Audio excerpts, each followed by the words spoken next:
beautiful. Well, last week we celebrated the resurrection of Jesus, and today, as the Easter season continues, we are still celebrating. But here's the problem. Some of us don't feel like celebrating. And I would say that that's probably true of more of us than it's not true, unfortunately. And there are a variety of reasons for that. Let's see. Let's say, for example, one reason we don't feel like celebrating is the high gas prices. Did your heart sort of go when you saw that $4.15 a gallon along about Friday, Thursday? I know for a fact that the price of gas is pinching people's budgets so that they have to make choices that are difficult to make. And on the news this morning, I heard just a little sound bite that said that 6 months after gas prices increase significantly, the rate of foreclosures go up. Because people are living so close to the line in terms of their budgets, that kind of an impingement on their budgets causes them to then fall behind in paying their mortgages. Well, given that, we don't feel like celebrating. But there's other reasons. We don't feel like celebrating because people we love are ill. Or we don't feel like celebrating because relationships are in turmoil. Or we don't feel like celebrating because unemployment continues in our lives. Or maybe we don't feel like celebrating because it won't stop raining. Snow would be better. Just had to get it in there. Yeah. So, for a variety of reasons, we don't feel like celebrating. We feel overwhelmed by the difficulties and the hardships of life. And it is with all of that in mind that I read a story this week by Dr. Thomas Long. It actually was told in his sermon. It's a tragic but meaningful story from a book called Intensive Care by Mary Lou Weissman. And it occurred at the time of the death of the Weissman's 15-year-old son due to muscular dystrophy. On this particular day, Peter, their son, was dying, and of course they knew that it was probably a tragedy that was close at hand.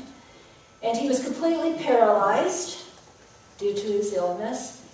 He was still conscious, but he was confused and rambling, and his voice sounded far away, she writes. And then, all of a sudden, just almost as if something came upon him, he looked at his father and he said, "Daddy, what does impudent mean?"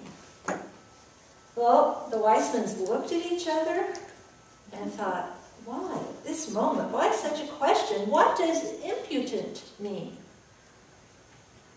And so, tears streaming down his face, the father tried to answer the question as directly as he could. He said, "Son, impudent means to be bold, to be excessively bold." And so the 15-year-old young man said, "Then put me in an impudent position." And so the parents arranged their child as best they could, and helped him to sort of sit up and put him in what they thought was an impudent, a bold position. And so it was that Peter faced death in an impudent position. Well, Dr. Long says that story tells us something about Christian hope. Christian hope puts us, as believers, in an impudent position in the face of the powers of death. Because the fact is that we live in a world that is filled with hate, with violence, with suffering of all types, not just illness, but a number of other things as well. And the good news for us as believers is that none of those things win. None of those things have the final word. As believers, it is true in our lives that love will always conquer hate, that life will overcome death. When Jesus was raised from the dead, he stood in an impudent position over and against the powers of darkness.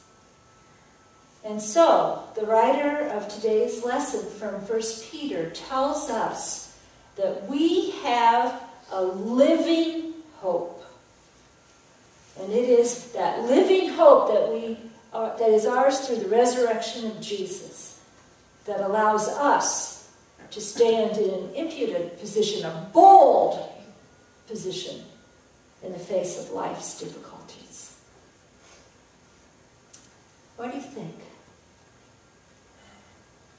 Do you feel as if you can stand in an impudent position in the face of life's difficulties?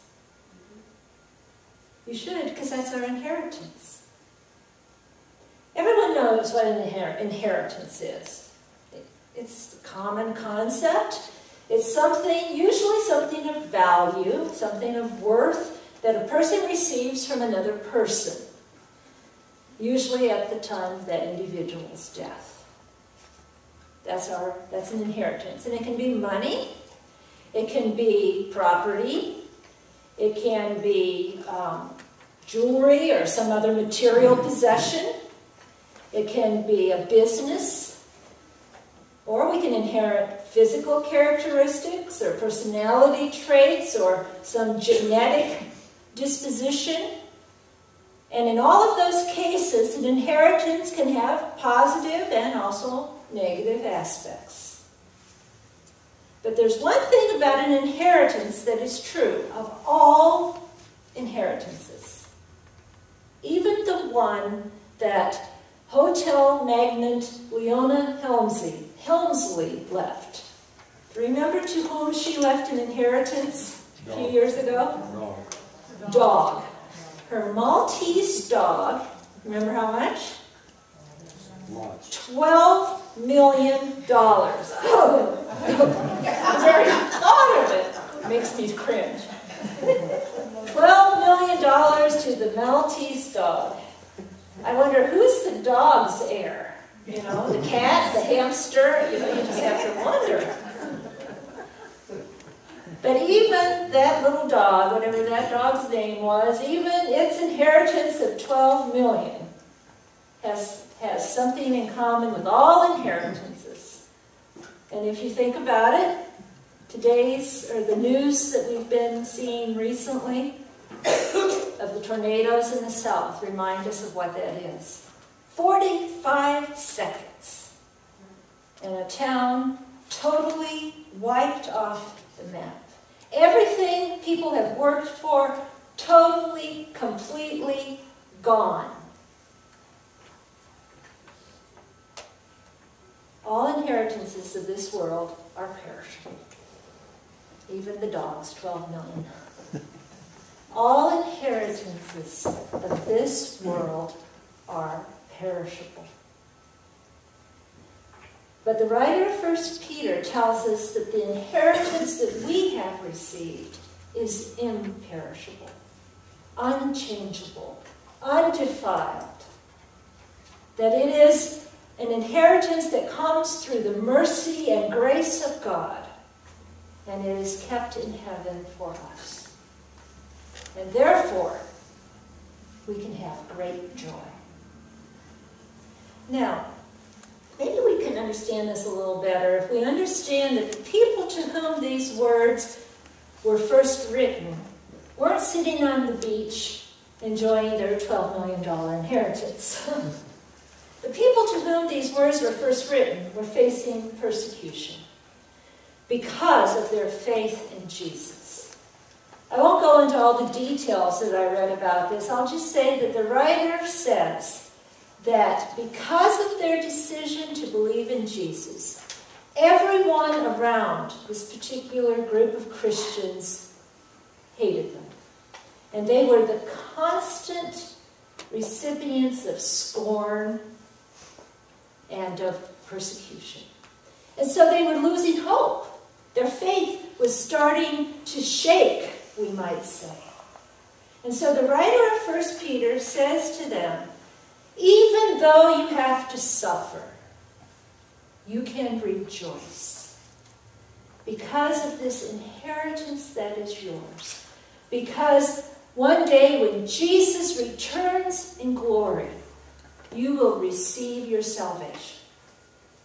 And in the meantime, as you remain faithful in the midst of suffering, you are witnessing, you are proclaiming the good news, and God will strengthen you. And the image that is used is of the purification of gold. You will be purified. You will become of more value in the midst of your struggle. Now let me say something about this that I want to be very clear. These things, being a witness in the midst of suffering and becoming stronger in the midst of suffering, are the results of suffering, not the explanation for suffering. We don't suffer so that we can be stronger or so that we can witness. But instead, in the midst of suffering, we become stronger and we become a witness to other people because the resurrected Lord, the power of the resurrection, which we will experience fully one day, is present in our lives here and now. And it's not that pain does not touch us. Of course it does. But pain does not defeat us. And even in the midst of whatever trial it is that we are facing, we can hold on to hope because of the power of the resurrection that is available to us in the midst of that circumstance. Let me tell you another story before I conclude. This is a story about a pastor who received a call at 2:30 in the morning. Anybody ever received a call at 2:30 in the morning? Was it good news? Probably not. I mean, people don't usually call at 2:30 in the morning and say, "Hi, how are you? Having a good night's sleep?" Well, nobody better call me at 2:30 in the morning and say, "Hi, how are you? Are you having a good night's sleep?" So the pastor received that dreaded middle of the night phone call, and it was a member of his congregation who was a deputy sheriff. And the man was asking the pastor to go with him to tell a family that their 2 young adult daughters and the fiancé of the oldest daughter had been killed in a tragic accident. A drunk driver had gone across the center line and hit them head-on, and all 3 of the young people had died. Well, the pastor just dreaded doing this, as you can imagine. I mean, who would want to go and tell people this horrible news that you know is going to change their lives forever? And to make it worse, if it wasn't bad enough, these were the only children of this couple. So they went, and they conveyed the horrible news. And it didn't quite turn out the way that maybe we would hope, although the way it turned out was not all that surprising. The couple was upset, overwhelmed, angry, so angry that they said, "We want nothing to do with God, and we don't want anything to do with God's representative." And basically asked them to leave. So the pastor discovered that his ministry that night wasn't so much, at least at that time, to the couple who had experienced this horrible loss, but to his parishioner, to the deputy sheriff. Because you see, over the years of his work, he had hundreds of times been crushed by the tragedies that people face. And this was just like one more, almost like the straw that broke the camel's back. He was a man of faith, but his faith was wavering. And so they went, the pastor and the deputy, and they had coffee, 5 in the morning, and they talked about it. They talked about how is it in the midst of our lives when we say that God is good, how is it that people, good people, faithful people, innocent people, face such suffering? And as they talked, the pastor didn't have any answers, really. He just kept saying, God is there for us in the midst of it. And eventually, the deputy looked at the pastor and said, you know, I don't know how I could go through something like this without my faith. You know, many of you have said those very words to me as you have faced the tragedies of your lives. I don't know how I could go through something like this without my faith. And what I have said, what I'm going to say to you, I have said so often that some of you are starting to repeat it. Now, I don't want you to repeat everything I say, but you can repeat this. We live in a world that is imperfect. Imperfect world filled with imperfect people. And therefore, we must face the imperfections that come with free choice, free will. And it's difficult for us. But in the midst of it, God is grieving with us. God is guiding us. God is supporting us. I think I told you before in a sermon about when I was a teenager and my mom was dying. And a pastor's wife quoted to me that psalm that says that God catches each of our tears in a bottle. I've never forgotten that. That in the midst of it, God is with us.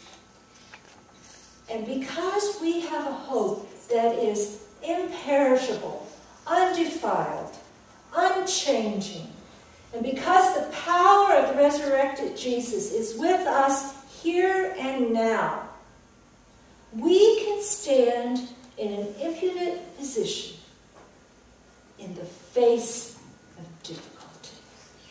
Because we know that it does not have the final word. It may touch us, but it won't defeat us. Because we have a living hope. Amen.